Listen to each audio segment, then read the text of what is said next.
What's up, YouTube? Cat Sports here. Now, this is a sports channel, so let's talk some sports. My favorite sport, boxing, has slowed down just a little. After that big month of July, we knew it was going to be a little let down. And to us hardcore boxing fans, July was a little disappointing. At least to me it was.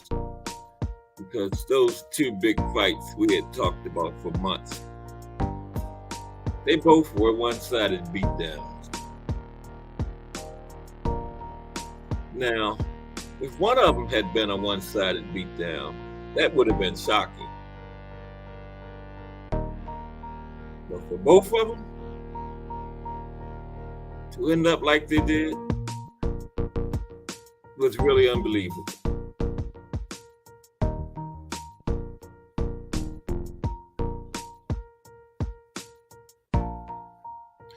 Now,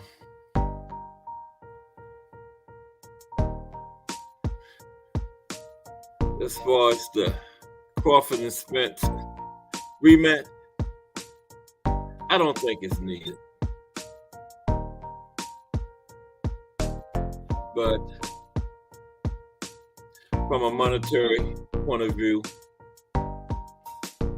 hey, a lot of people will buy it again, and those brothers stand to make a whole bunch of money again. So have at it. I don't know why Fulton didn't have a rematch clause in his fight. But I guess he was one and done. He was on his way to 126 before that fight was signed, and I guess he said that would be either way. It would be his last fight at 122. Now, as far as Inouye, I would like to see Inouye drug tested. I'm not saying he's juiced, but if you're not, take the test and prove it. You know, because when these fighters are running through all these weight classes, like you take Pacquiao, what was he like? 8 weight classes or something crazy like that? And then when Floyd told him, if you fight me, you're going to have to take the test, what did Pacquiao say?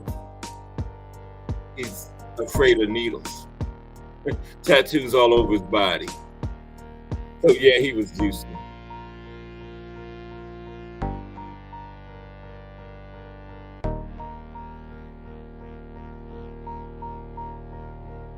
And these fighters got to stop getting in there with those cheaters. Okay, do like Floyd did. Floyd said if Pacquiao didn't take the test, he was not fighting him. Point blank, period, exclamation point. And he didn't. Okay. And that's what these other fighters that's doing the thing right have to do. Stop getting in there with these cheaters. Money isn't everything. It isn't worth your life. Boxing is already dangerous enough. Then you're getting in there with this guy that's cheating, having an unfair advantage, juicing. Now it's 5 times more as dangerous. Okay.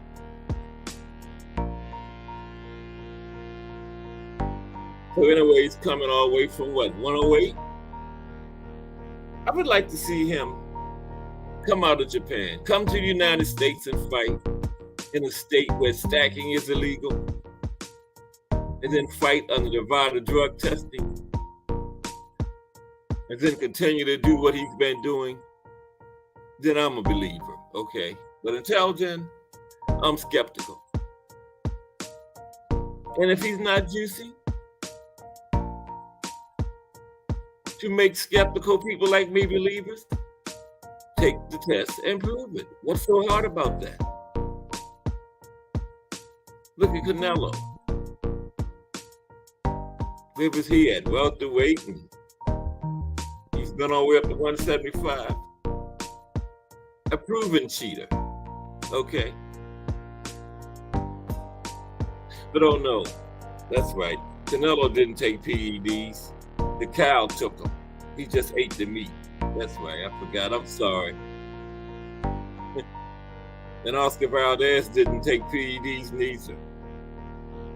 He drank the tea. The tea had the PEDs in it. Whoever made the tea put PEDs in it. Like it might have came off the sweat of the hand. Like Amir Khan said. He didn't cheat. He got PEDs in his system from shaking somebody's hand. Yeah, these cheaters are very creative. But these fighters that's doing it right have to stop getting in the ring with these cheaters, man. Single them out. Make them take the test. But as long as you fighting them and they're making money and cheating and getting away with it, they're going to keep doing it. Stop fighting them. If you suspect them of cheating, don't fight them. Make them take the test. Like Pacquiao, he wanted that big money from that Floyd fight. He finally took the test after he had weaned the juice out of his system.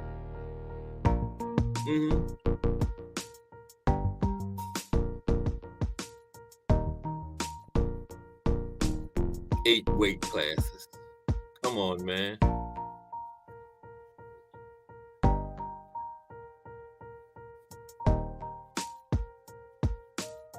And Canelo, a proven cheater.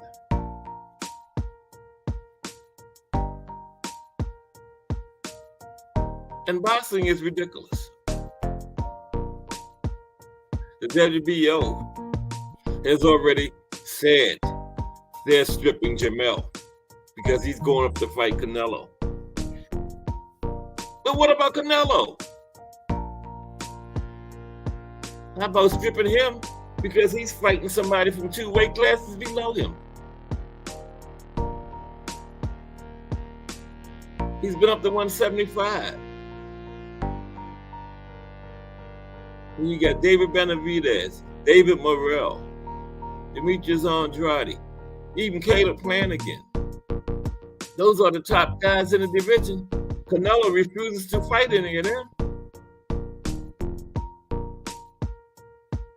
But they don't strip him. Boxing is a trip, man. It's corrupt. And I love it. But it's getting very similar to professional wrestling.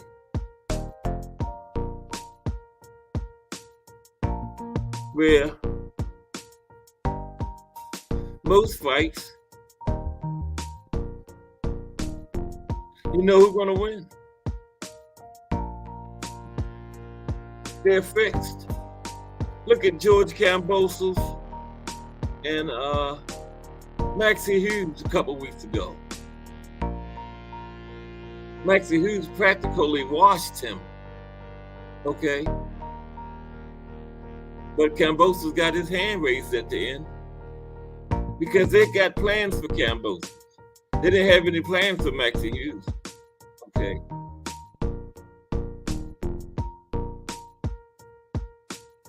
They had plans for Kambosos and Lomachenko next.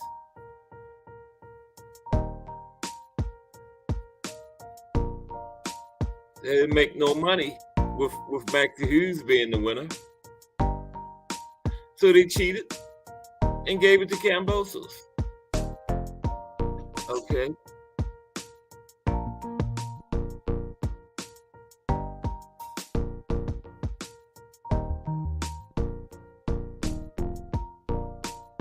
Boxing is full of it. But I'm addicted to it. But I know If there's a Crawford Spence too, I'm not paying no $90-something this time, because it'll be the same result.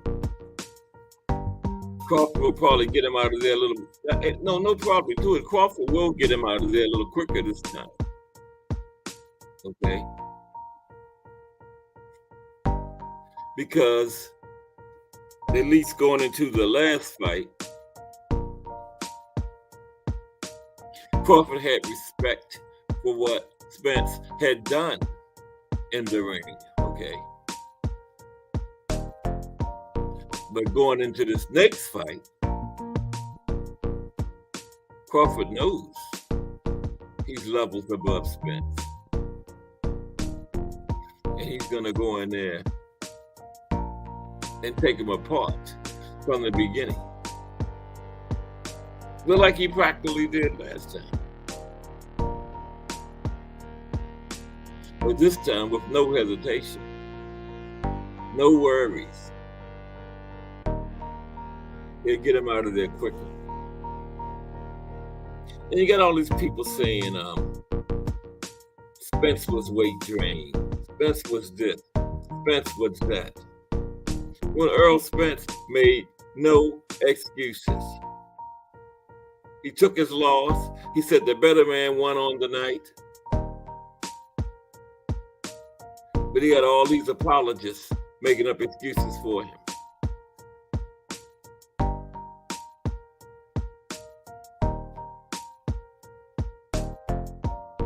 And before the fight, before the Crawford Spence fight, I heard people saying, well, Earl's going to beat him so bad, they won't need a rematch. I said it at first, but then I still thought Earl would win, but I thought it would be a close competitive fight. But a lot of people stuck to that.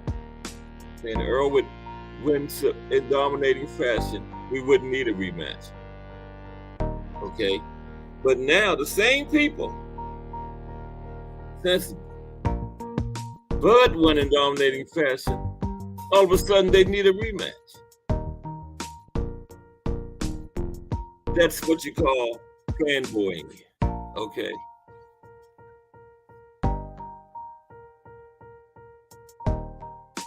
If Earl had won in dominating fashion, like so many people thought, we wouldn't need a rematch. And since Bud did win in dominating fashion, we don't need a rematch. I don't.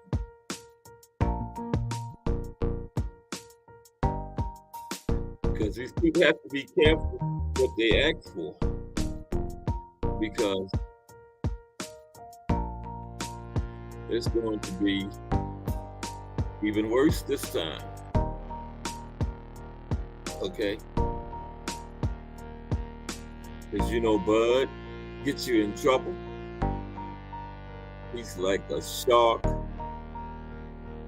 with blood in the water. Okay? Just like in that round 9, in the first fight they just had. It was getting ready to get ugly. And Harvey Doc stepped in there and saved Earl. Okay? And I will guarantee you,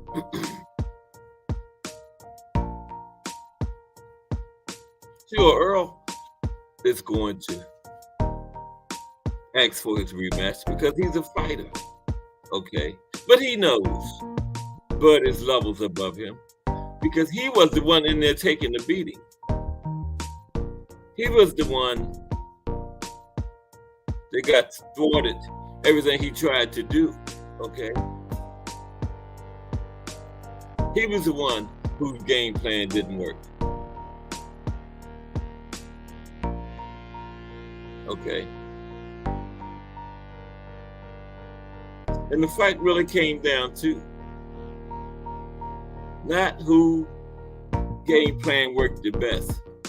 It was who was the most effective at disrupting the other's game plan. And Bud totally dismantled Earl's game plan when he took that heavy jab away from him. because Earl starts everything behind that heavy jab. And if that jab isn't working, Earl Spence isn't working. Now, as far as the people that's saying, looking at the way Bud dominated Earl, that Boots wouldn't have a chance, I disagree. Okay. Now, Earl is a very good fighter, but he is one-dimensional. Okay. Come forward, relentless pressure. Works very well behind that heavy jab.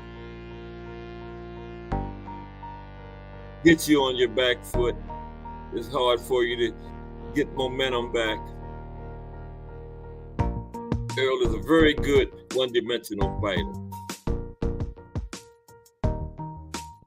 And like I said, Bud took that heavy jab away from him. Earl was done. He can't beat Boots like that, okay? Boots is more versatile than Earl. Boots is more athletic than Earl. Boots has more in the toolbox than Earl, okay? Boots has more than one way to beat you. Bud will not go in there and take one thing away from Boots. And then dominate him. That won't happen.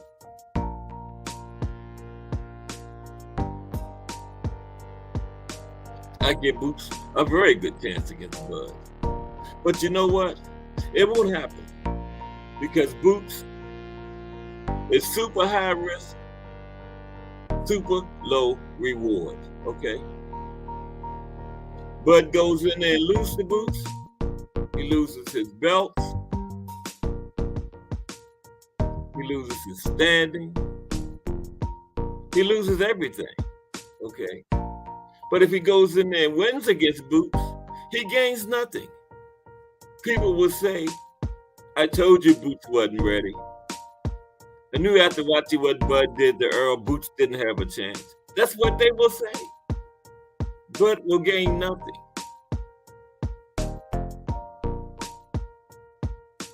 So Boots is really classic high risk, low reward. Okay. And I think he have a better chance of fighting Earl than he will ever have a fighting Bud. And if he does get in there with Earl, it will be at 154. I don't think him and Bud will ever fight. Okay. Because if Bud goes to 154, by the time Boots gets up there, I think Bud will be retired or on the way out. And won't get in the ring with Boots. But I think Earl will, eventually. Well, I'm not really sure if that will happen, but we have a better chance of seeing a Boots versus Earl than we do a Boots versus Bud, okay?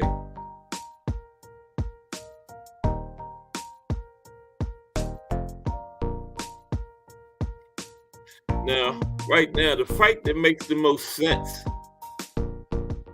to be next for Boots would be Stanionis, I would say. Because Keith Thurman is not getting in the ring with Boots.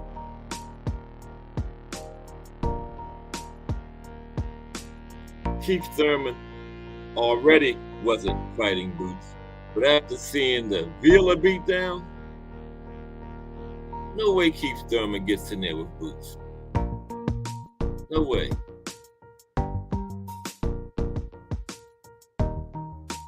Mario Barrios made Keith Thurman spit his mouthpiece out. Boots will probably make him swallow it. Okay?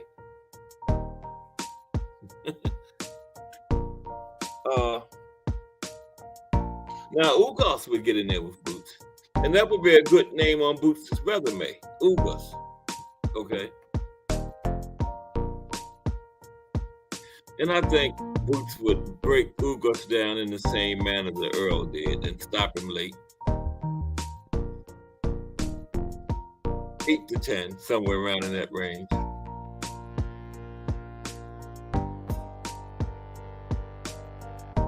But where is Ugas? I've been hearing rumblings about a Ugas and Keith Thurman fight, but it seemed like Keith, all he wants to do is talk, you know? It doesn't even seem like he's interested in fighting anymore.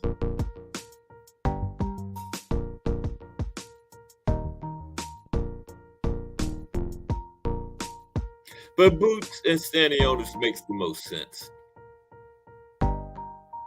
They're both young, hungry contenders, still on the way up, right there, right below the championship level, ready to be a champion.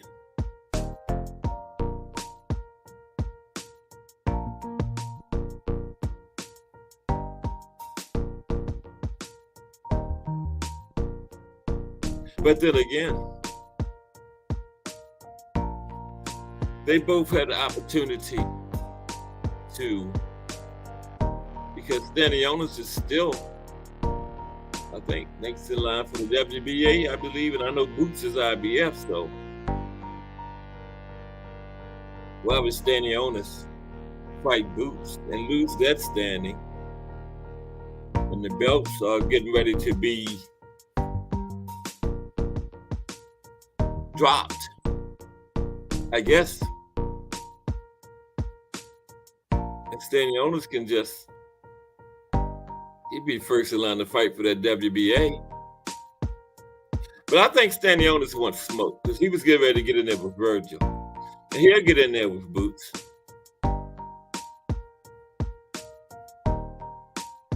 But Stanionis needs to fight soon because he wasted a lot of time fooling around with Virgil.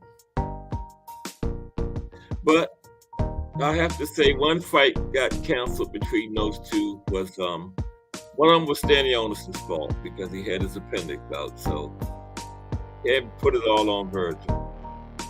Okay. But that makes the most sense. Boots against Stanionis. Now this weekend we have a couple fights on the schedule. Okay. August 12th. Okay, we have Emmanuel Navarrete and Oscar Valdez. Okay. I believe that's in Arizona. And that's in the junior lightweight division, 130-pound weight class. And that's for Navarrete's WBO belt. Okay. Oscar trying to return to the championship level after losing his belt to Secure. This will be a fan-friendly fight, okay? Well, neither one of these guys like taking a step back. They're both power punchers. Mexican against Mexican. They both fight that classic Mexican style. Like I said, come forward. Don't take a step back. So something's got to give.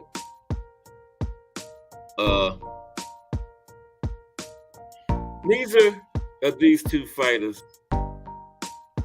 pay too much attention to defense. Okay. I lean toward Navarrete though because Oscar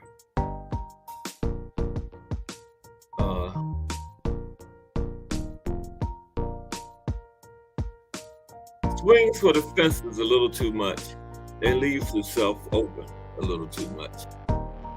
Now Navarrete does too, but I think he's a little more defensively responsible than Oscar. Okay, just a little bit. And really, Oscar hasn't looked good in his last 3 fights. Okay. Really, he lost 2 of his last 3. Okay. He lost to Conceição, but they cheated and gave it to him. Of course, the fight he lost his belt to Shakur. Okay.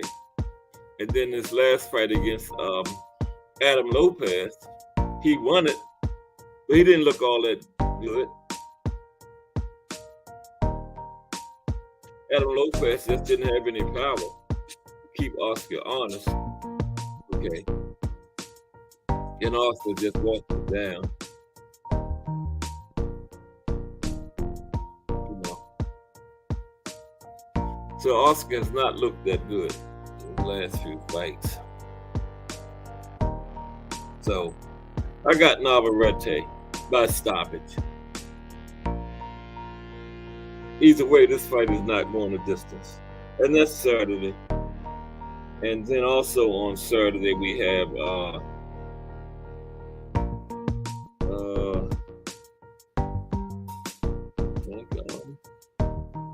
Anthony Joshua.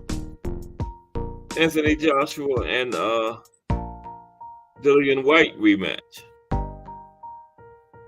Okay. From the UK. And that's in the heavyweight division. And this will be Anthony Joshua's first fight with Derrick James as his trainer. I think. Yeah. This is his first fight since the second Usyk loss. Yeah, this is his first fight with Derrick. Of course, Derrick coming off of that big loss the other weekend with Earl. I hope he's not just too shell-shocked. And then all these people blaming him, telling Earl to fire him. Isn't that ridiculous? Why would Earl fire Derrick James, the reigning trainer of the year? Okay. Already has an undisputed fighter. There's rising superstar Frank White. Okay. Anthony Joshua. Frank Martin, excuse me. Anthony Joshua, Ryan Garcia. There's a nice stable. Okay. It was nothing Derrick James could do to make the outcome of that fight with Crawford any different. And Derrick James was telling Earl some good things. He was telling him to step around. He was telling him not to stand in front of Crawford. But he was telling Earl things. He was telling him the right things. But he was telling him things that he's not used to doing. Because Earl is used to standing right there in front of his opponent. Pressuring them. Breaking them down. He's not used to stepping around. Okay. Coming at angles. That's not what he does. So the things he's been doing his whole entire career, those things weren't working against Bud. So, Derrick was telling him the right stuff, but it was things that Earl just wasn't used to doing. So it just didn't work out. But anyway, there was nothing Derrick James could do to make the outcome any different than what it was. There was nothing any trainer could do. Okay. Earl could have had Angelo Dundee, Emmanuel Stewart, D'Amato himself. There was nothing he could do to beat Bud that night, okay? Nothing. He could have had all those guys in the corner at the same time with Derrick James. He just wasn't winning that night. Okay. Bud is just the better fighter. And sometimes that happens that way. Okay. So those people that were saying that nonsense just had nothing better to say. That's all.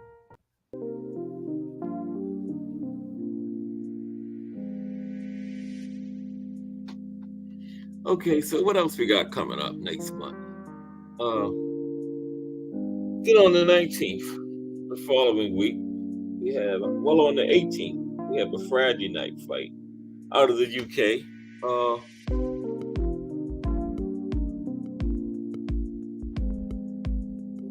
is that? September 18th. No, this is out of Tokyo, Japan. No, wait a minute.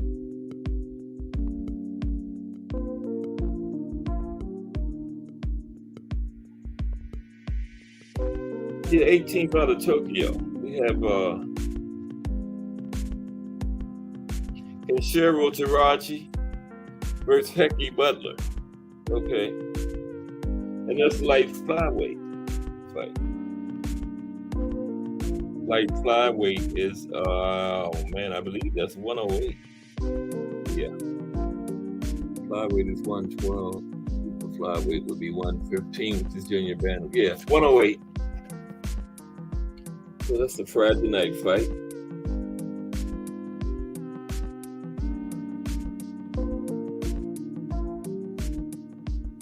I think that's for, we have two title fights. That's for Taraji's WBA and I'm not sure what other belt I know he's unified. I'm not sure what other belt he has. Okay, but he's unified.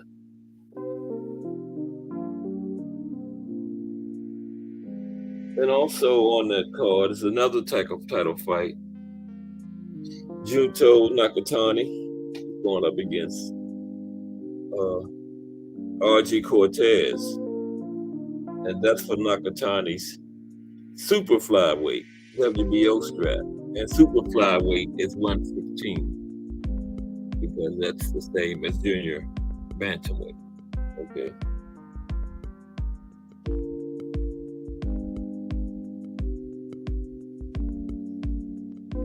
And those are September 18th. Oh, wait a minute. That is that's September. Those are Monday night fights. You know, because Japan fight nights are at the beginning of the week. Monday, Tuesday. That would be like a Friday night fight over here because Tuesday are like our Thursday night fights. I jumped all the way from August 12th to September. Wow. But also in August 19th, we have I missed all these fights. Arthur Beterbiev will be in action in August. And nobody wants to see this. He's going up against Callum Smith. Okay, that's for Beterbiev. Beterbiev he's unified. He has the WBA, WBC, and the IBF. Yeah, because Bivol has the WBA. You want to see Beterbiev against Bivol for undisputed, but Mauricio Sulaiman's nonsense got in the way. He said he wasn't sanctioning it because Bivol is Russian. Last time I checked, Beterbiev is Russian too. Although he's a Canadian citizen right now, he's still Russian. And last time I checked, Bivol lives in California. Mauricio is just corrupt, man. Just corrupt. But he was all for Canelo fighting Bivol. He sanctioned that. Well, that was WBA. Okay. But if Canelo had agreed to Bivol coming down to 168 and fighting for his titles, Mauricio would have been all for it. And the WBC would have been involved in that. That's phony. That's phony, man.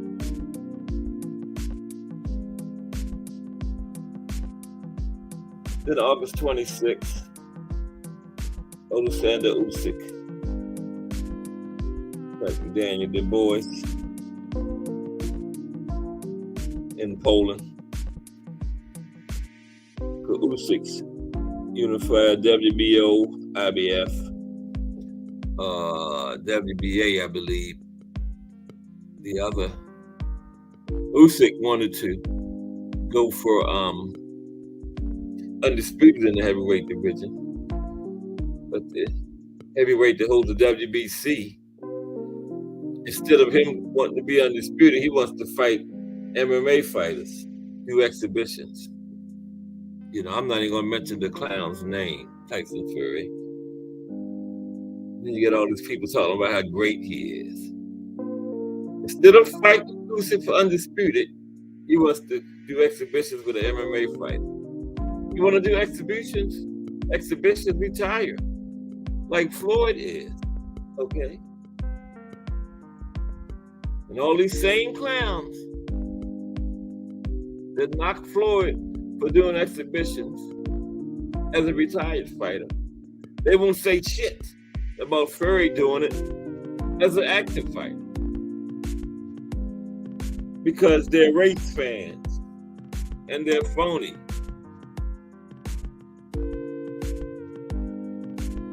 But Tyson Fury ain't shit. Instead of going for undisputed, going for greatness, you want to do exhibition against the MMA fighter. Is he scared of Usyk?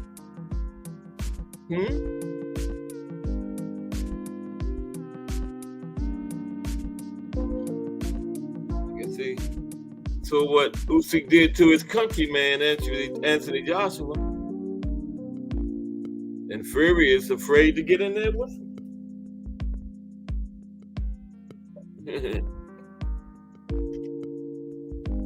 Who else do we have coming up? What other names do we have? Oh, okay, we have hard-hitting Joe Joyce is in action, but that's in September. He's going up against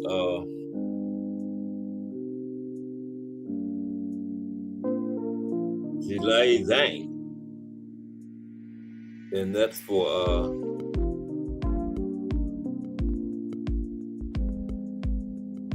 WBO interim heavyweight strap. Okay, hard-hitting Joe Joyce.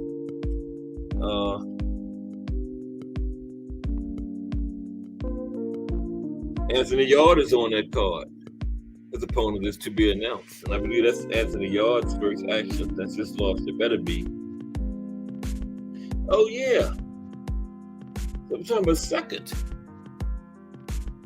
We have the rematch between Liam Smith and Chris Eubanks. Remember, Liam Smith stopped Eubanks earlier this year. So that rematch is coming up. It's in the middleweight division, 160. Wow. Chris Eubanks Jr. against Liam Smith. Will Chris Eubanks get his get back? Or will Liam Smith get him again? Interesting. And that's September the 2nd. I tell you, man, 2023 has been great. Okay. And of course, in September, I believe it's the 30th, Canelo Alvarez and Jermell Charlo. Not Jamal, Jermell. And the WBO has already said they're stripping Jermell, and who knows who else is going to strip him. But Canelo can bring a man all the way up from 154, 2 weight classes up, and duck and dodge everybody in his weight class. But they won't strip him. Who will Canelo be fighting next? Savannah Marshall? Well, at least she's in a 168-pound weight class. Be undisputed against undisputed, and they're defending that. Oh, but she has 4 belts. I can hear his fans now defending Canelo fighting Savannah Marshall. It's crazy, man. These fanboys.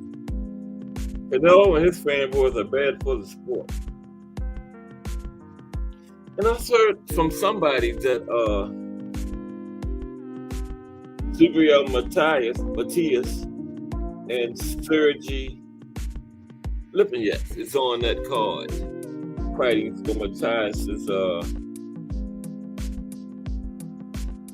junior welterweight IBF strap. Now, it hadn't been confirmed that they're on that card, but I know they're fighting this year, later this year, in August or September. Gabriel Matthias versus Sergey Lipinets. So Matthias is IBF 140. And Lipinets will get stopped. He has nothing for Matthias. To me, Matthias is a man at 140. Okay? I even pick him over Regis at this point. And then all these big names that we've got for potential fights for October, November, December. You know, we got the face of boxing. Devontae Tank Davis should be back in there sometime before the end of this year. They're talking Devin Haney and Regis sometime later this year. Teofimo could be back in there before the year's over. Ryan Garcia, Roley, just a lot of great potential fights. This year has the potential to end up just as strong as it started. But we won't see another July. Not all the names we had in that month. Nah. But we should get a strong finish to this year.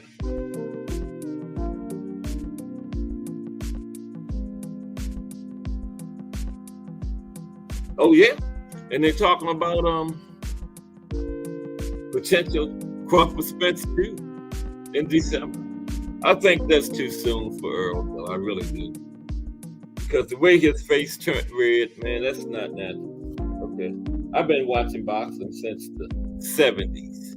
Well, really started strong in the 80s. Okay, but I was a little kid in the 70s, keeping at it. But the 80s when I really became a hardcore fan, and I've seen fighters get cut. I've seen fighters' faces get swollen up. I've seen orbital bones broken, noses broken, but I've never seen a fighter's face turn red like Earl's did, and it was early in that fight. I don't know what that was, man. That seemed like it's more to that than just punches. Well, the punches caused it, but I don't know what that was. But then you got to take into consideration that serious car accident he had and all the surgeries and medical attention he got from that. That seemed like it had something to do with that, man. And I just think December is too soon for him to get back in the ring. These fighters have to think about their health. Just like Virgil Ortiz, man. Take a year off. Even if you get a clean bill of health from the doctor, saying you can get back in there, take a year. Just make sure everything is okay. Okay. Because Virgil has had to cancel fights 3 times because of this thing. Don't just jump back in there. And you neither, Earl. Earl should take, that was in July. Just at least wait till 2024. A couple months in. Don't jump back in there in December. Your health, your life is more important. I've never seen anybody's face turn red like that. It looked like blood was clotting up under his skin. You know? There was blood in his face, under his skin. And there had to be a lot. It couldn't have been, must not have been flowing right. I'm not a doctor, but that just didn't look right. I don't want to see him back in there this year.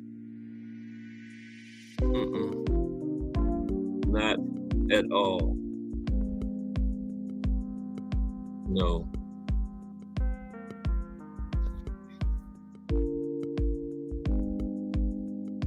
But it's August. We got a minute before Paul's schedule comes out. But it's going to be interesting to see it because got a lot more potential big names could be fighting in these last 3 months of this year, October, November, December. Like I say, the face of boxing. The growth for it in June. So, hey, you got time to get back in there before this year's over.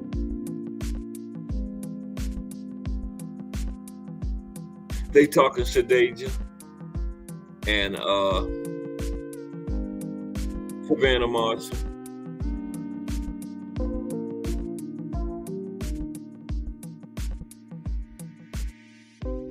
I picked Shadeja in that one.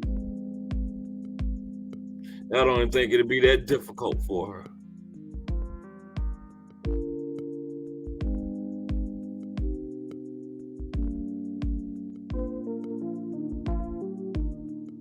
After that debacle or wrestling match that Savannah Marshall and Fran Chon had, that was more Fran Chon. I remember one round, the bell rang, and Fran Chon came straight out the corner, went to the middle of the ring and clinched. How did you come out and just clinch to start the round off? And Fran Chon just carries too much weight.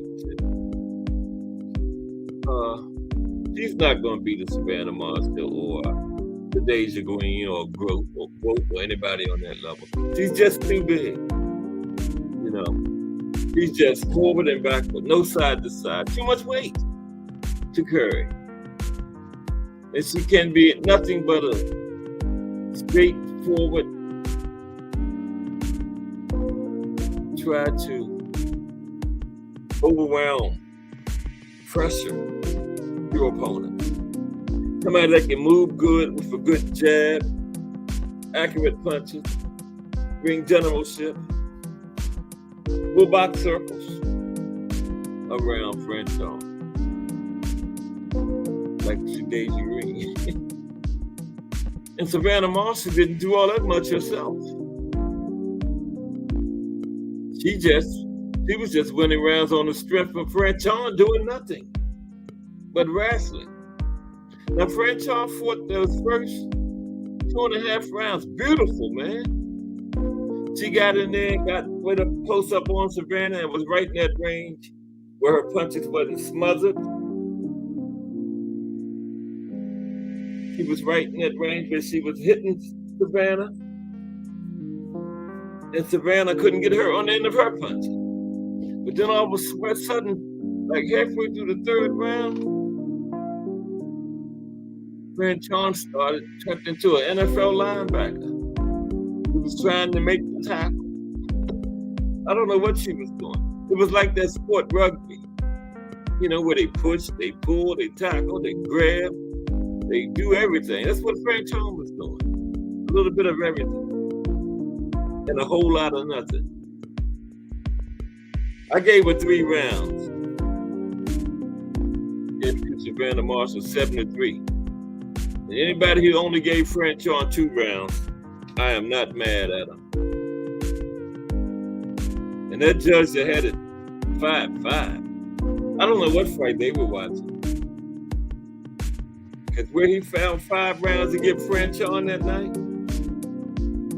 And I'm a Fran Chon fan. I'm from Baltimore too. But hey, I keep it 100. You know, I'm a fan, not a fanboy. And when the fighter I support looks bad, I'm gonna say they look bad. And Fran Chon looked terrible. She went over there and got beat. She would have lost that fight anywhere. That could have been in her backyard fighting like that. She would have lost that one. And like I said, Savannah didn't do all that. She just won on the strength of Fran Chon didn't do anything. She looked terrible.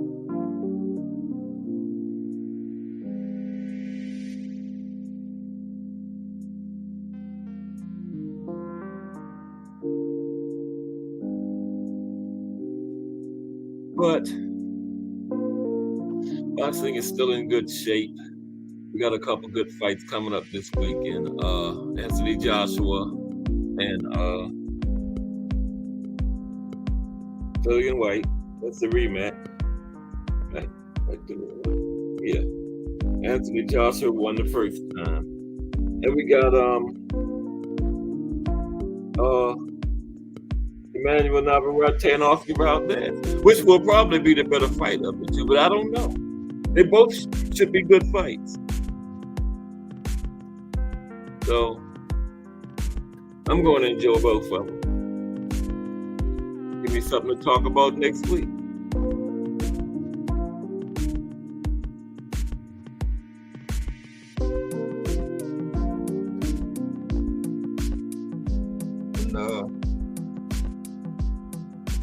This is a top ranked card, so Top Rank's gonna have another card up there. Good young fighters on display, as they always do. Like I always say, they signed nearly the entire last men's Olympic team.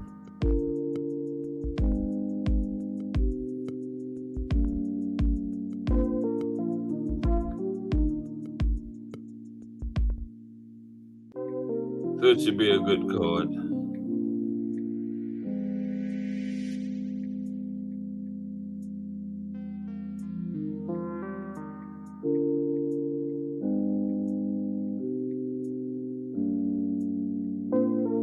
One second, please.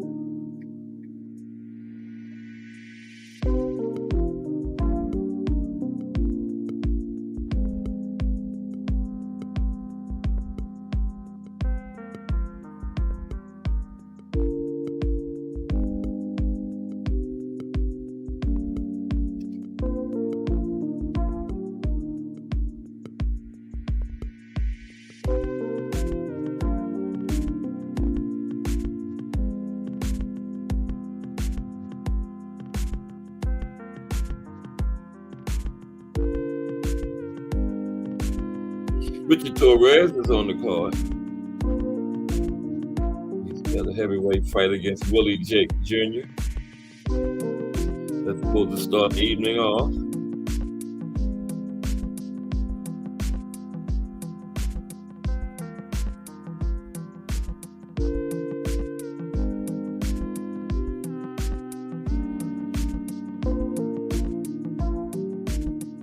Adolfo Delgado.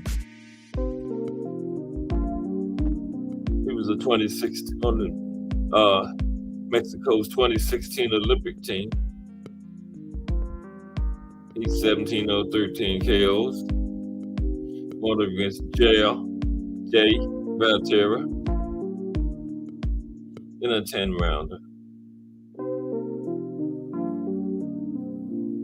He beat Omar Aguilar last year. He was undefeated.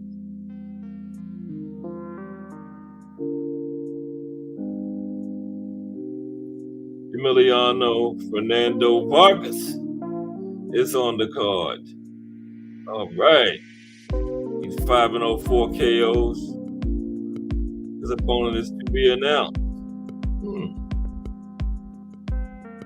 Nice looking card, man.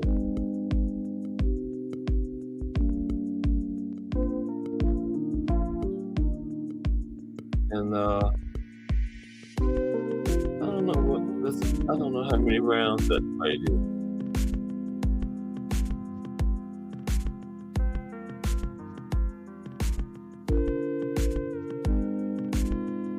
Sergio Rodriguez will meet Eduardo Arvala, super middleweights. Both of those guys are from Arizona.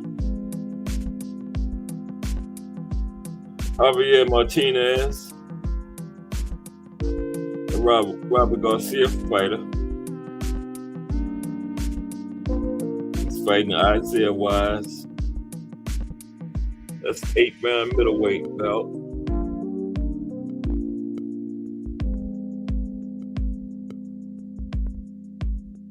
Ricardo Ruvalcaba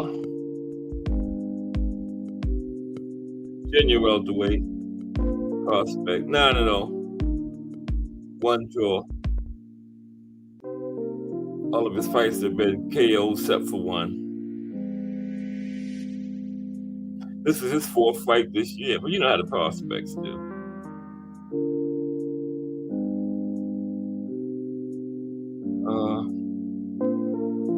His opponent is to be announced.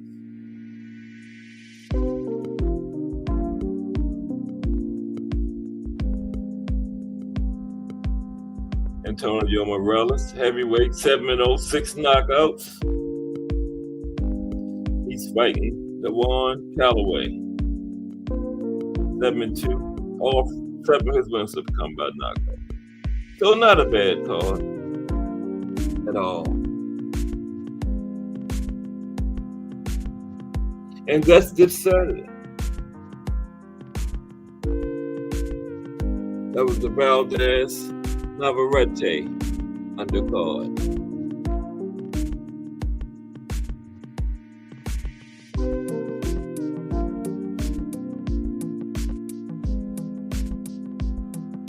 Full of top rank, good young prospects they have.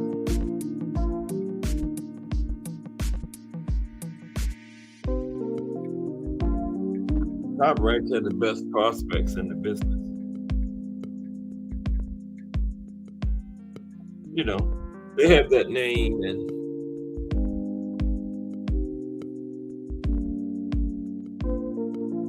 what?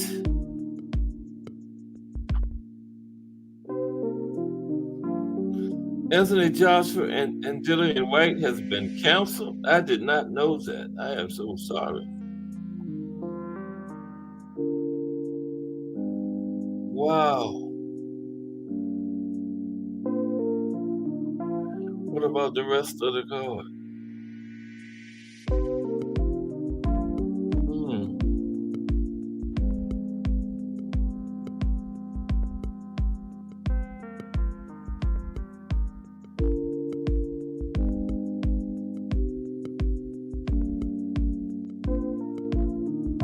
Okay.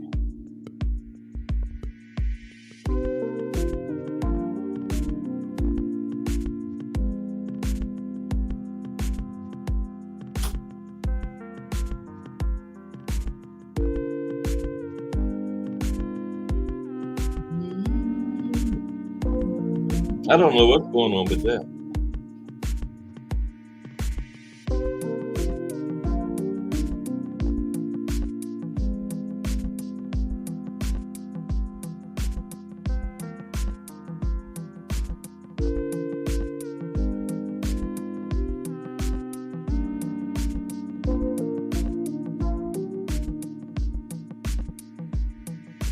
Dillian White failed the drug test. See? Then I started this live out talking about cheaters. That's why you have to have the test. And if you're somewhere in a state, somewhere that don't require the test, don't fight them. Don't fight these cheaters. These fighters that's in there trying to do it right, trying to do the right thing, do not get in the ring with these cheaters, okay?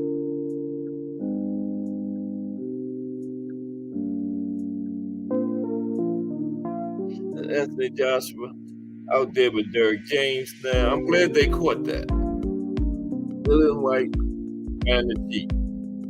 Got beat the last time, okay?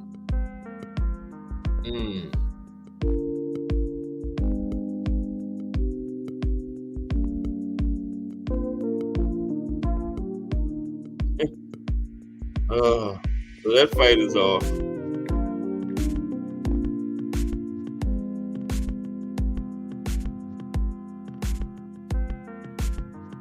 Like I was saying, don't get in the ring with these cheaters. Boxing is already dangerous enough.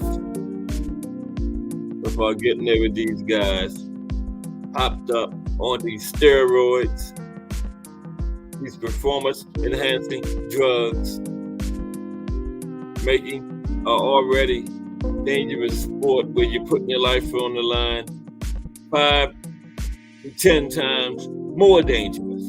Okay? Don't do it. Require the test. And if the guy don't want to take the test, don't fight him. Your life isn't worth it. Your health isn't worth it. You'll find somebody that's doing it right like you to fight. Okay? It's not worth it.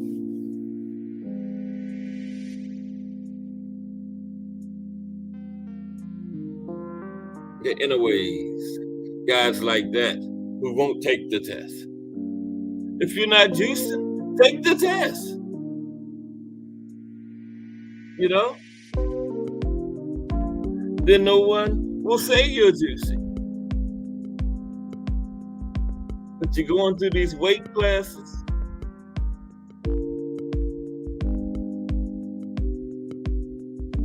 Your power's going up through all these weight classes against these bigger guys and everything. Then you won't take the drug test. What is the person supposed to say? You must be juicing. Prove me wrong. I mean, you don't have to prove me wrong. I'm nobody, but prove everybody that's doubting you wrong. Okay? Because if you don't, people are going to believe you're juicing. But I don't know. These guys keep getting in the ring with them. Hey, they're going to keep juicing. But that's all I have for right now. Anyone that comes in, watches the replay of this or whatever, like and subscribe. And if it's not too much trouble,